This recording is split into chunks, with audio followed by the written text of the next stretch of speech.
Donald Trump and Mike Johnson are working together to shut down the government before the 2024 election.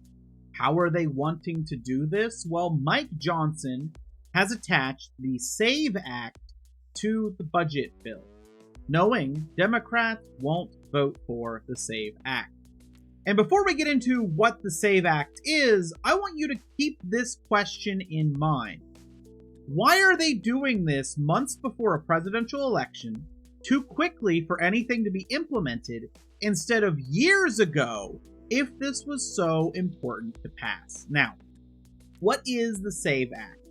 On its surface, it is a requirement for a proof of citizenship to vote in federal elections. Now, to be clear, being a citizen to vote in federal elections is already a requirement. But an implementation similar to this was already tried in Arizona, and it went all the way to the Supreme Court, and the Supreme Court ruled that it violated the Voting Rights Act. So Republicans want to change the Voting Rights Act. Arizona, after being denied, created a, quote, federal-only list, which would be voters they were going to prevent voting in their federal elections if they were allowed to continue blocking it, but instead, it's now voters who can only vote in federal elections and they're stopped from voting in state elections. Now we have access to that list, or at least experts do. And on that list, it shows obvious problems.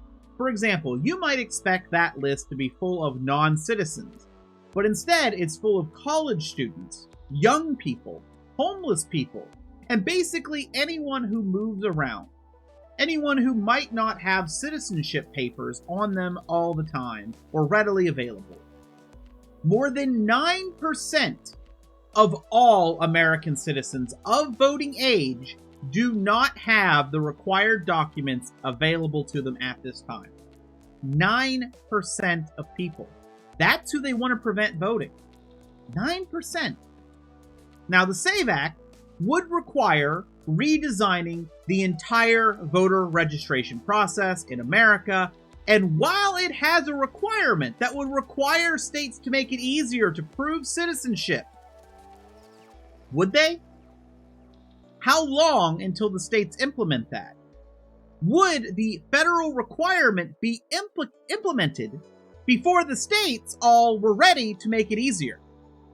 Would that be on purpose? Now, we already have solutions to this, like the Real ID system.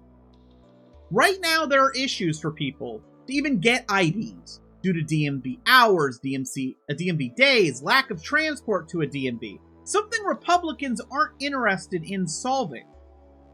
I have heard talk of possible bills where make it so every city you could go in if you are doing a driver's renewal and you don't have to do any testing, it's just a renewal. Make it so you could get it at your local town hall. Register and get your regular ID, not a driver's license, your regular ID at every town hall. Wouldn't that be a lot easier and simpler? But something like that hasn't passed. For a reason. If you don't have people readily get these things, and it prevents them from voting, for Republicans, the people that will most be affected by that are undesirable voters. Both Democrats and Republicans want only citizens to vote in the federal elections. But non-citizen voting is a statistical non-issue. And if action must be taken, the Democrats believe that burden, the burden of proving citizenship, should be on the government, state or federal. Republicans believe that requirement should be a burden on citizens. Now let me ask you, anyone who's not white in Texas, do you want to have the burden when you pass through of constantly proving you're a citizen to that cop that pulls you over? It's a thing that when you think about it in the context of the deep red states or the racist areas of states, maybe the burden should be on the government, not on the citizen. So again, I ask a question. Very simple. Why are they doing this months before a presidential election instead of years ago if this was so important to pass? Why did they not do it after the 2016 election? Why did they not do it after the 2020 election? Why did they not even do it when Mike Johnson first became speaker? Why is it now? Why is it connected to a budget bill? Why are they doing this before a presidential election, which it wouldn't even be able to impact? My answer to that is they know it isn't important to get done because it's a statistical non-issue. This is a poison bill where Democrats are in the right to not vote for it, but Republicans can use it. They can claim this is a Democrat-caused shutdown. They can lie that this means non-citizens will be voting for president, helping give Donald Trump ammo when he tries to do another January 6th. If the Democrats were dumb enough to vote for it, maybe they will. I don't think they will, but maybe they will. Red states who've been purging their voter rolls to remove the undesirables that they don't want in their elections. Because some red states are afraid. They're very afraid that it could go blue, not just federal. They're doing purges. What if we gave them another tool? Oh, you're brown? Oh, you're a citizen? Do you have your citizenship documents on you right now? No? Okay, I'm going to throw you in jail if you try to vote. That's voter intimidation. And of course, if it were to pass, I guarantee Republicans would be making claims that you'll be thrown in jail if you can't prove you're a citizen when you go to vote federally this year. Better have that proof. Oh, I was born here. My family's been here for 5 generations. You have proof? It's about making you too fearful to go vote. And of course, this is just one of many little dirty tricks we've seen lately. Another one, I love this one. This one's really funny. Unrelated, but I had to add it in.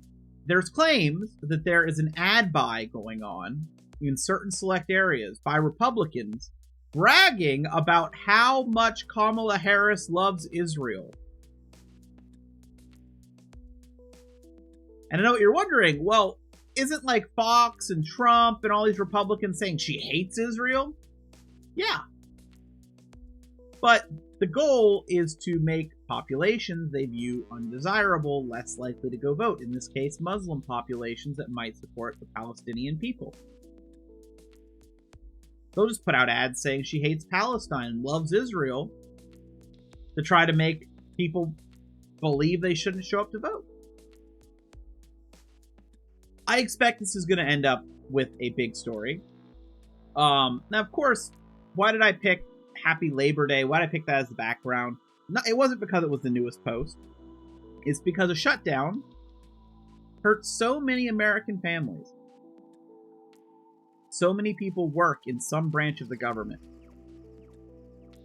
And it will cause harm. It will damage the lives of Americans, which is the point, right? You can't use a government shutdown in the election if no one notices it happened. They have to make sure that the voters feel hurt, feel inconvenienced, and then blame the other side. There's no reason this bill should be attached to the budget. The only reason it's attached to the budget is because they know it won't pass. It's that simple. It's poison. It's essentially a campaign contribution to Donald Trump. What it is.